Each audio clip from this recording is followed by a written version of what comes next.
Welcome to the Monday Morning Podcast. Today I have an excellent interview with Paul Hyslop of Zoono. Zoono has a microbe-killing sanitizer which has been proven to be effective against the coronavirus. Zoono is an ASX-listed, New Zealand-based company, and I hope you enjoy the chat. Paul, I was hoping just at the start here you could tell us a bit more about what Zoono does and update us on some exciting news out of the US recently for your business. Okay, so ZNO is a company that specializes in one technology. It's long-lasting antimicrobial protection. Where we are different to other companies is, like a lot of other companies around the world, they make sanitizers and hand sanitizers and surface products that are based on alcohol or they're based on other chemicals that are fairly harsh. Our product is designed to kill bacteria and viruses and bond to the surface, whether the surface be skin, where we claim 24 hours, whether it be hard surfaces where we claim 30 days, or textiles where we claim 50 washes. And we protect the surface from reinfection, thus preventing cross-contamination. So if Zoono is on a surface, a bacteria or a virus pathogen cannot survive there. So that's our sole technology, and we apply it in all sorts of different industries now across the world. Well, Paul, I was just wondering, could you tell us a bit more about how the validation and testing progress occurred for your company over the last 6 months? And I guess I was hoping you could tell us a bit more about how regulatory mechanisms play into your overall business model. Sure. Well, the validation and the testing has taken 14 years. It doesn't take 6 months. So luckily, by the time COVID hit, we were well and truly, we had regulatory approvals globally, we had testing globally, and we'd already conducted successful testing against the coronavirus family, in particular the Big Daddy virus, which is the vaccinia virus. So every country has different regulatory requirements. TGA, FDA, European standards, UK standards, China. Nobody recognizes anybody else's standards. So it really takes a long time to get into the markets, and that is a huge barrier to entry for other products that are bringing in a new technology. So the regulatory environment globally, generally for healthcare, you've got to hit a certain kill rate against some nominated pathogens within a time frame. So our product achieves all the time frames. There is no longevity time frames in regulatory environments. So it just has to be an instant kill. They're not interested if it's still killing after 30 days or 10 days or 5 days. They're only interested in what it happens instantly. So gradually we've come along, and some of the regulations around the world, I think we've been a bit instrumental in having them rewritten. So we're at the forefront. I think the only country in the world now that we can't legally sell our product is Brazil. Okay. And we're about 2 weeks away from approvals in Brazil. So it's a huge job getting the regulatory requirements everywhere. And we're not a Johnson & Johnson or a Pfizer. We didn't have endless financial resources and compliance people all around the world. We had to do it ourselves. So we got there, and when the pandemic hit, we were able to ramp up and sell and make the claims really quickly. Well, one of the things I noticed about your business is that you've started to develop some major partnerships. I believe you've got Microsoft on board, the London Underground, and Qantas. I was just wondering if you could speak a bit more about how you develop those partnerships, and I guess what kind of partnerships you're looking for going forward. Well, in fact, in all situations, they came to us. They found out about our technology. Like, just to give you Microsoft, for instance, they bought some product online earlier on in this year. They went away and they tested it independently up to 30 days. Then we got really good results, and then they rang us and said, hey guys, you're now a supplier to Microsoft. We want to roll your product into our first building, which is 15 million square feet, but there's another 56 buildings on that campus, and after we've done that, we want to do it globally all around the world. So that's sort of how it happens, really. And look, we've picked up some great names in the last few months. We're on every train in the UK now, above the ground or below the ground. We're on the French metro as well. United Airlines, Qantas, obviously, Cathay Pacific, Korean Airlines. We're in some of the UK airports now. We're about to go into all the French airports. So we're really picking up some good business at the moment.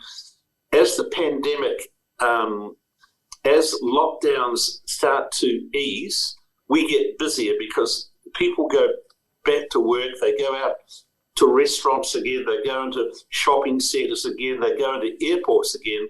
So there's a requirement for our product.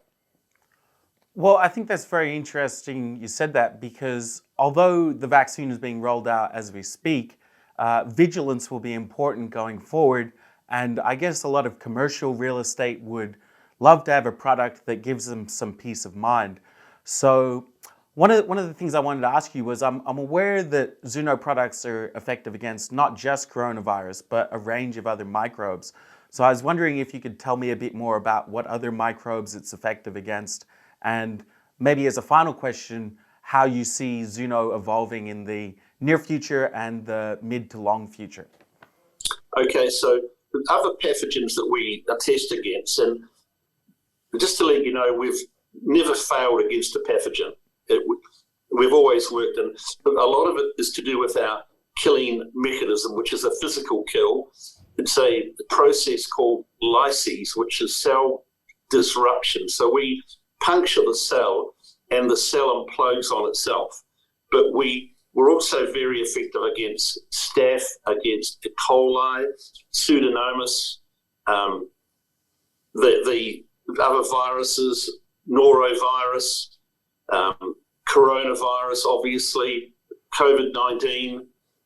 So we test against all these pathogens, and the bacterias, the viruses, the molds, the algae, and the fungi.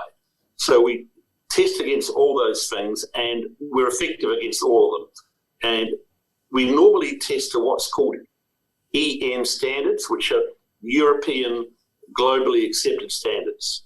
So basically, we have not come up against a pathogen or a virus yet that we haven't been able to kill or inactivate. So, yeah. Wow. I mean, the fact that it's so effective, I guess one question I have as a follow-up to that is, how did the technology originate?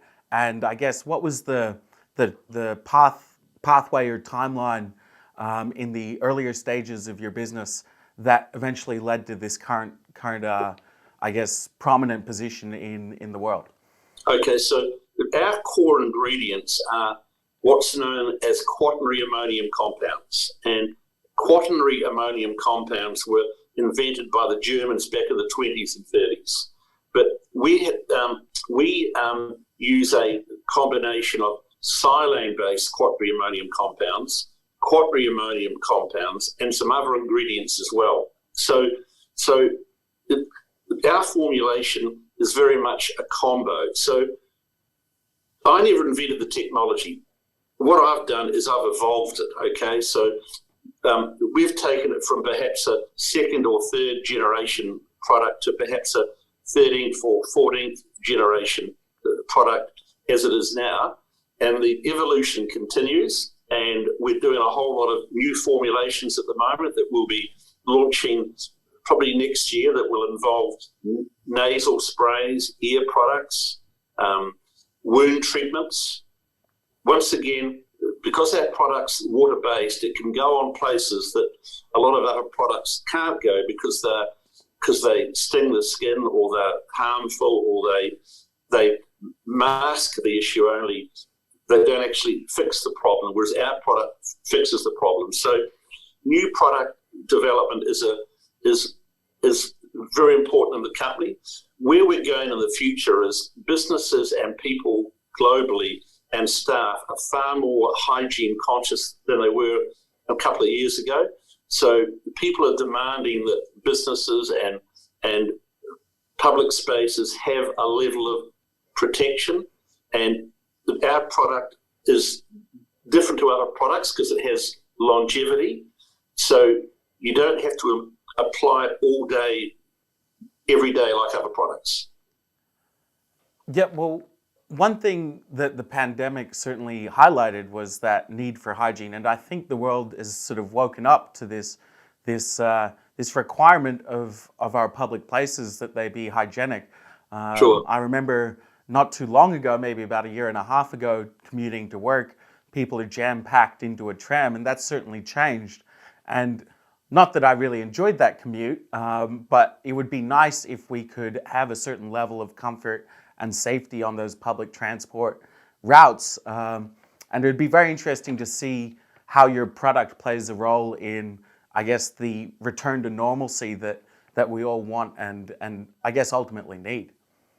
Yeah, and look, we're not the whole solution, but we're certainly part of the solution. So, look, we're excited about our future. We're working hard. The business is growing all the time. So we're bringing in big names into the business now because,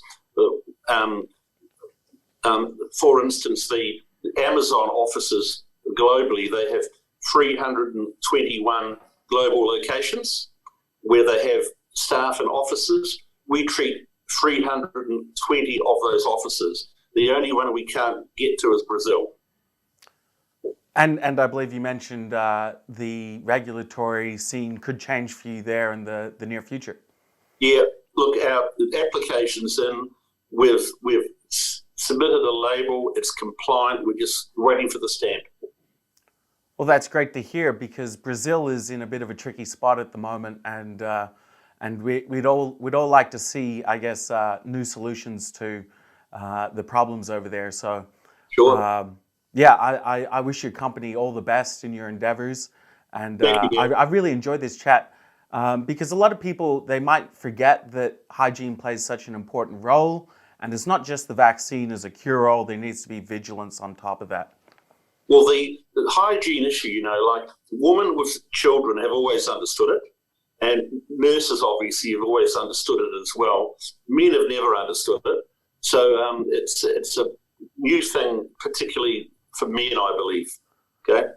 Well, that's an interesting sort of gendered look at the dynamics, but I'm a bit of a slob myself, so I will be upping my game in the near future, and I think, well, for example, my mother's a physician, and she's very much on top of this, but I guess my dad and myself are a bit lackluster in our approach to the matter. So, pack your ideas up.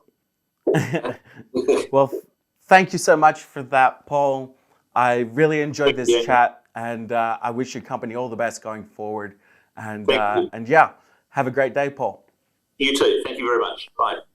Well, there's a great chat with Paul Hyslop of Zoono. They have some large partnerships in place and is definitely a company to watch in the future. Now, if you like this podcast, be sure to subscribe, comment, or get in touch. It would be great to hear from you.